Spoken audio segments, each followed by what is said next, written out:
Hello, नमस्कार मित्रांनो. तर प्रथमतः तुम्हा सगळ्यांचं माझ्या यूट्यूब चॅनलवरती स्वागत आहे. तर मित्रांनो, आजचा व्हिडिओ हा एक कोणत्या गावचा असं स्पेशल व्हिडिओ नसणार आहे. तर मित्रांनो, या व्हिडिओचा उद्देश हाच आहे की मी जो हरचेरी गावचा व्हिडिओ केला होता, तो व्हिडिओ जर तुम्ही बघितला नसेल, तो प्रथमतः तो जाऊन व्हिडिओ बघा. आपल्या प्लेलिस्टमध्ये पण आहे आणि आपल्या चॅनलवरती पण आहे. कारण मी हा व्हिडिओ करण्याचा उद्देश हाच आहे की जेव्हा आपण हरचेरी गावचा व्हिडिओ केला होता, त्यावेळी आपण एका अशा फॅमिलीला भेटलो होतो की जी फॅमिली शहरामध्ये राहत होती, गावामध्ये राहत नव्हती. तर ती लॉकडाऊनच्या वेळी गावामध्ये येऊन आपलं कोकणातली जीवनशैली कशाप्रकारे आत्मसात केली, कशाप्रकारे तिथलं सगळं म्हणजे जुळवून घेतलं आणि कशाप्रकारे आपली गावातली लाईफस्टाईल ते आताही जगतायत आणि ते त्याच्यामध्ये कसे हॅपी आहेत. तर अशा एका आपण हॅपी फॅमिलीला भेटलो होतो.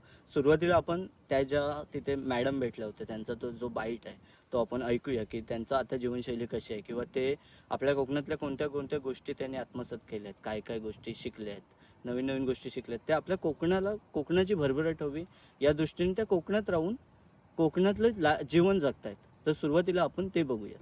नमस्ते, मी दीपाली प्रणित. हरचिरी गावामध्ये आम्ही इथे हॅपी इको विलेज नावाने एक प्रोजेक्ट चालवतो.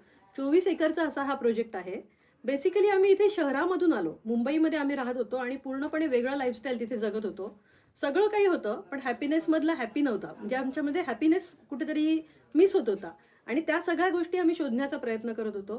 ते करत करत आमचा प्रवास चालू असतानाच आम्ही इथे रत्नागिरीमध्ये कोरोनाच्या दरम्यानमध्ये इथे आम्ही शिफ्ट झालो आणि इथे आम्ही हॅपी इको विलेज चालू केलं. हॅपी इको विलेजचा मुख्य बेस आहे हॅपीनेस आणि समृद्ध असं जीवनशैली. इथे आल्यावरच आमची गायींची ओळख झाली, इथे आल्यावरच आमची जमिनीशी ओळख झाली, इथे आल्यावरच आमची सेंद्रिय शेतीशी ओळख झाली, इथे आल्यावरच आमची काळ्या हळदीशी सुद्धा ओळख झाली आणि ह्या ज्या सगळ्या गोष्टी आहेत त्या इथे भरभरून आता चालायला सुरुवात झाली.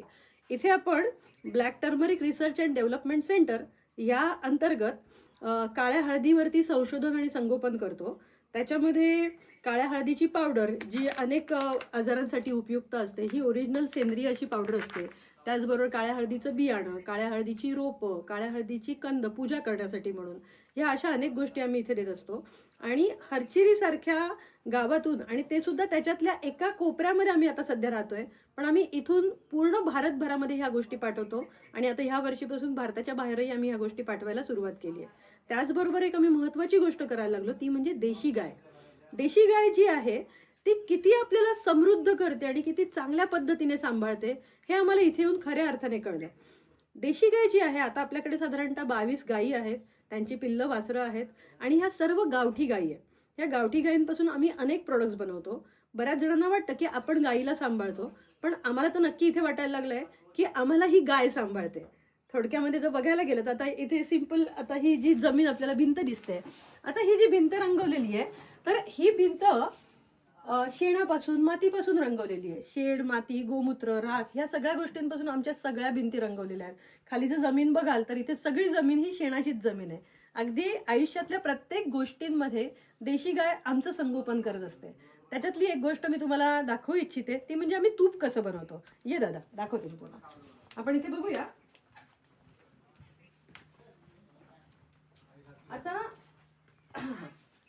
इथे जे तूप बनवतो आम्ही, तर इथे इथे अशा पद्धतीच्या ह्या चुली बनवलेल्या आहेत. ह्याच्यामध्ये जर इथे बघायला गेलात तर आता पण दूध गरम होतंय. हे मातीच्या भांड्यामध्ये गरम होतं आणि अवतीभोवती पूर्णपणे शेणाच्या गोवऱ्या असतात. आत्ताही ते गरम आहे आणि सकाळी हे आम्ही सूर्योदयाच्या वेळी दूध काढून इथे गरम करायला ठेवतो. इथे 30 लिटर दूध जेव्हा गरम होतं, 30 लिटर दुधापासून आपल्याला 1 लिटर तूप बनतं आणि त्यानंतर मग हे तूप बनल्यानंतर त्याला दुसऱ्या दिवशी विरजण लावून लाकडी रवीने त्याला पूर्णपणे घुसळलं जातं. 30 लिटरपासून 1 लिटर तूप बनतं आणि हे जे बनवायचं जे तूप असतं ते जे लोणी काढलं जातं, त्या लोण्याला मग त्यानंतर आपण कढवतो आणि त्याच्यापासून हे तूप बनत असतं. सो जर अगदी ओरिजिनल जर तूप तुम्हाला कधी खायचं असेल तर तुम्ही आमच्याकडे नक्कीच व्हिजिट करू शकता. आणि जे बाहेर 500-600 रुपयाला जे तूप मिळतं ते मुळात तूप नसतं. ते बंद करून अशा पद्धतीचं तूप तुम्ही घरी सुद्धा बनवू शकता.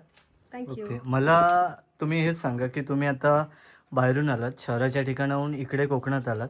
तर कोकणात तुम्हाला आता कोकण पण बदलत चाललंय. तुम्ही कोरोनापासून नाही म्हटलं 4-5 वर्ष इकडे बघताय कोकण. बरोबर. तर तेव्हापासून पण तुम्ही कोकणात बऱ्याच गोष्टी फिरला पण असाल नक्कीच. बरोबर. तर कसं वाटतंय तुम्हाला कोकण बदललंय? तर ते जे बदलणारं कोकण आहे ते वाचलं पाहिजे ना?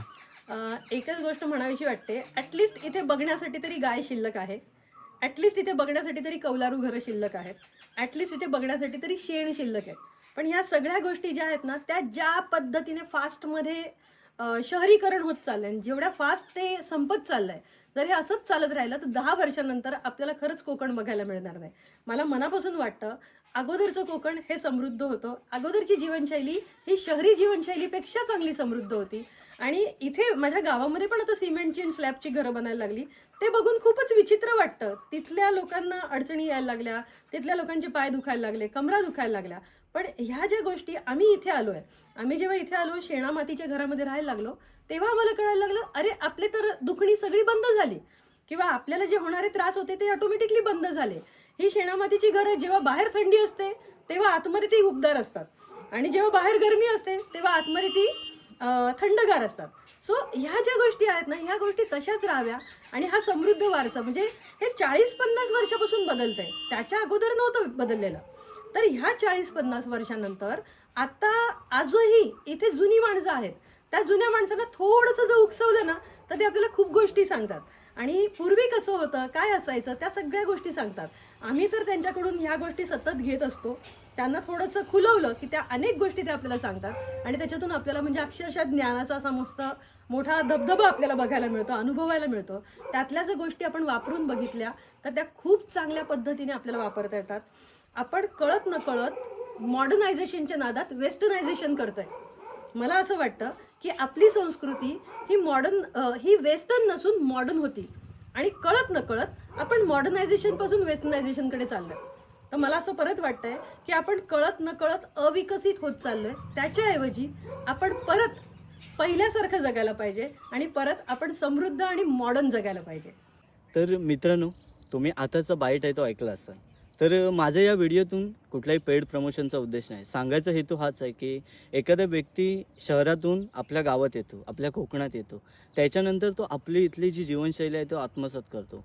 तर या ज्या आम्हाला ही फॅमिली भेटली होती, त्यांच्याकडून आम्हाला तेच शिकायला भेटलं की आपण आपली संस्कृती सोडत चाललो आहे, पण एखादा व्यक्ती बाहेरून येऊन आपली संस्कृती जपतो आहे.